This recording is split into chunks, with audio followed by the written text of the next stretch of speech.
嘅陝西省旅行，你去咗幾耐啊？哦，一共咗10幾日咯。今次嘅行程係認真精彩刺激啊！好在當地嘅領隊咧都非常之盡責，佢哋介紹嗰啲古蹟名勝都好詳細同埋好精彩啊！咁你去到邊度嘅印象最深刻啊？當然係華山啦。嗱，呢就我喺嗰度買嗰啲風景冊啊，同埋啲明信片啦，你睇下啦，睇靚唔靚？啊，好靚喎！哇，真係好靚喎！石華，睇呢張。邊張？哇，真係世界奇觀噃！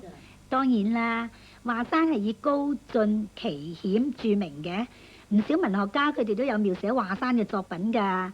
例如宋朝嘅寇準呢，佢喺7歲嘅時候就寫咗一首詠華山嘅詩啦。只有天在上，更無山與齊。舉頭紅日近，回首白雲低。舉頭紅日近，咁豈不是文人多大話？哦，呢啲只不過係故意作言過其實嘅描寫嚟啫。吓？言過其實。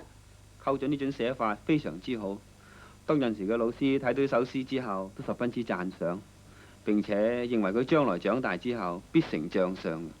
後嚟寇準長大咗之後，真係做咗宋朝嘅宰相喎。究竟寇準喺呢首詩裏邊點樣作言過其實嘅描寫啊？嗱，等我逐一講俾你哋聽啊！只有天在上，就係講華山好高，只有高高嘅天空先至能夠喺華山之上，更無山與齊，再冇其他嘅山有華山咁高㗎喇。舉頭紅日近，想象一下，企喺華山嘅山頂上邊，擔高個頭就睇到鮮紅色嘅太陽喺附近。回首白雲低，回頭望下，白雲仲喺自己嘅腳下邊呢。咁樣講法，華山係咪世界上最高嘅山啊？唔係，其實華山嘅海拔只有2000幾公尺，唔算係世界最高嘅山。點解詩裏邊又話冇一個山能夠高過華山嘅？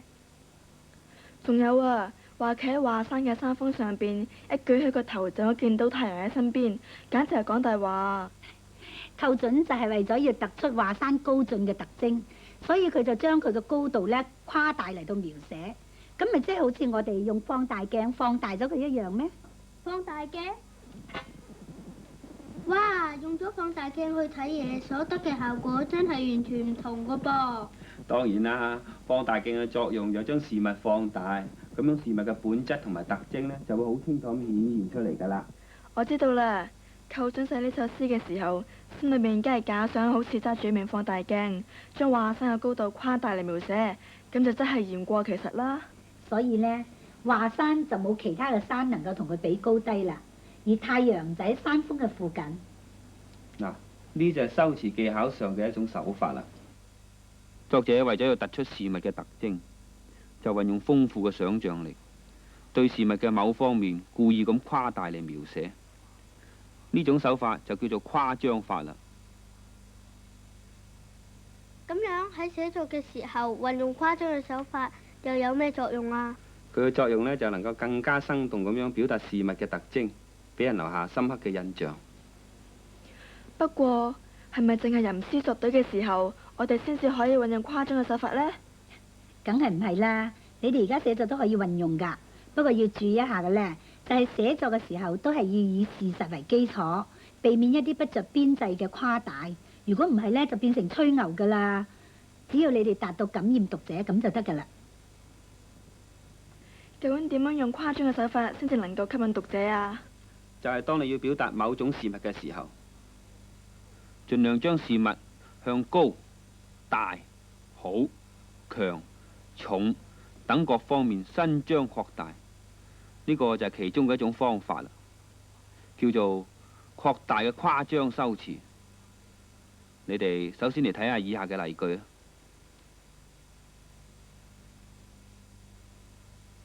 啊！呢啲商業大廈建築得好高喎。在繁盛的市區裏，商業大廈高聳入雲，商業大廈係咪真係高到能夠插入雲層裏邊呢？呢啲只不過係將佢嘅高度誇大咁嚟描寫啫。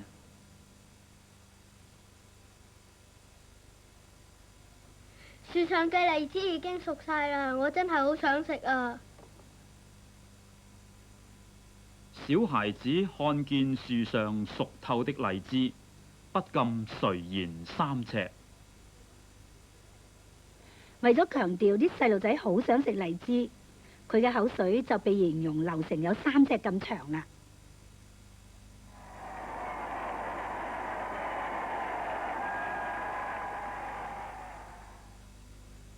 岸上人山人海，爭看龍舟競渡。呢度人山人海就係誇張睇龍舟競賽嘅人多到好似山同埋海咁。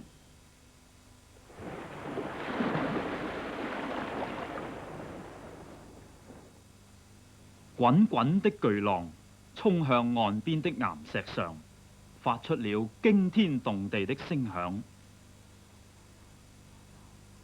海浪衝向岸邊嘅聲音，並唔係真嘅驚天動地，而係一種擴大嘅寫法。以上嘅句子用咗誇張嘅手法嚟描寫後，真係生動得多啦。我以後作文嘅時候都要用啦。不過你哋仲要時時練習，然之後先可以運用自如噶噃。啊，我哋再睇下嗰啲相同名片點咧？呢啲哇，真大開眼界啦！第時我大個咗之後，一定要去嗰度見識下先得。我早已經定下一個旅遊儲蓄計劃，準備將來旅遊之用，所以我節儉儲錢，希望呢個計劃能夠早日實現。儲蓄同埋節儉本嚟係一個良好嘅習慣嚟嘅，不過琴日你放學時嘅表現就唔係幾啱啦。點樣唔啱啊？佢有咩事啊？講嚟俾大家聽下。哦，當時嘅情形係咁嘅。有冇功課做啊？今晚唔係幾多啊？張卓華，張卓華，張卓華，張卓華，唔好行得咁快啦！你話唔好行得咁快啦！張卓華，你做咩行得咁快啫？冇，我趕住翻屋企啫嘛。係啦，今朝早陳老師發起嘅鎮際埃塞羅比亞基民嘅籌款運動，你點解唔參加嘅？籌款運動應該係班會嘅事，同我有咩關係啊？你點會咁講啊？陳老師唔係講過埃塞俄比亞嘅大旱災已經延續咗12年咩？而且仲直接造成咗大饑荒添。曾經有段時間啊，每日都有成幾百人餓死添喎。係啊，就算可以生存嘅人，佢哋都餓到骨瘦如柴，唔好嚟實氣啦。所以呢，而家世界各國都籌款幫助佢哋發展農業，解決食物啦、食水嘅問題，同埋增加醫療設施添。陳老師幫我哋發呢次活動，其實係好有意義㗎。你家庭環境咁好，有一部分零用錢出嚟啫，都唔係好難啊！真係好難啊！你唔知我正係實行緊一個旅遊儲蓄計劃咩？即係要到各地見識，所以一分一毫我都要儲起㗎。參加籌款運動，咪怨我啦！你呢個人啊，只係顧住實現自己嘅願望，而唔去參加一啲有益大眾嘅善事，真係一個自私嘅孤寒鬼啊！你再考慮一下啦，我哋走啦，我話你啊，真係一毛不拔啊！哦，原來係咁樣嘅，嘉莉你係講得啱啊。謝華，今次係你唔啱啦。我都知道自己有啲唔啱嘅，所以我決定參加呢次嘅運動。但係佢哋話我一毛不拔，避免有啲誇張噃。一毛不拔根本就係一個誇張嘅詞語嚟嘅。係咩？點解呢個詞語嘅意思唔係向高大、強重等方面伸張擴大嘅？哦，呢個係運用誇張修辭嘅另一個極端，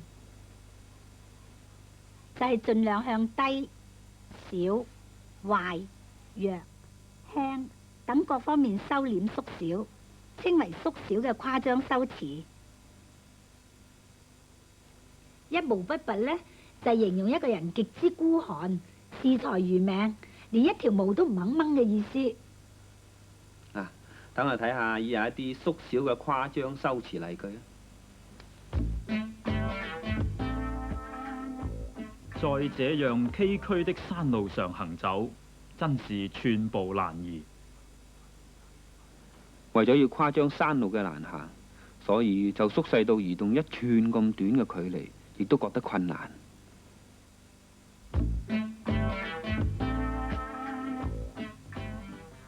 香港雖是一塊彈丸之地，卻住有500多萬人口。呢度係將香港嘅面積縮細嚟到描寫，講佢好似彈丸一樣。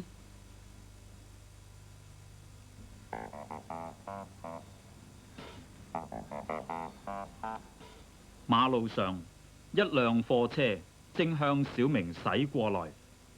在這千鈞一髮的時候，一名警員搶救了他。呢一刻嘅情況又點呢？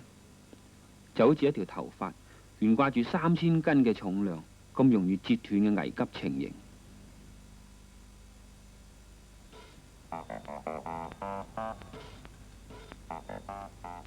考試場內，每個學生都聚精會神地應考，靜得鴉雀無聲。呢一句係表示考試場裏面靜到連烏鴉、麻雀都唔會發出聲音噃。你哋而家明白誇張嘅修辭技巧未啊？明白啦。不如你哋試下用誇張法將下列白描嘅句子改寫過嚟啊！嘉莉啊，你試先啦。好啊。闊別多年的朋友，一旦重逢，雖然有很多話要說，卻不知從何說起。我諗我可以咁樣改寫：闊別多年的朋友，一旦重逢，雖然有千言萬語，卻不知從何說起。相當好。石華，你又試下呢句啊。時間過得真快，新學年又開始了。咁樣寫啱唔啱啊？轉眼間，新學年又開始了。寫得好好喎，不過你哋要記住，小心運用，不斷嘗試，寫出嚟嘅文章呢就會生色不少噶啦。哦，我以後寫咩文章都用誇張嘅手法咯。梗係唔得啦，一定要注意運用嘅場合同埋行文嘅目的。例如新聞報告呢一類實用嘅文章呢，就唔適宜用誇張嘅手法嚟到描寫嘅。如果唔係呢，就會誤導讀者噶啦。石華，我仲要提醒你啊，以後啊，對於一啲慈善籌款運動啊，千祈唔好一毛不拔啊！知嘛？知道啦，應該樂善好施啊嘛，啱唔啱啊？啱啦。算你啦，嘉莉啊，睇完啲相嚟啦，係啊。睇埋。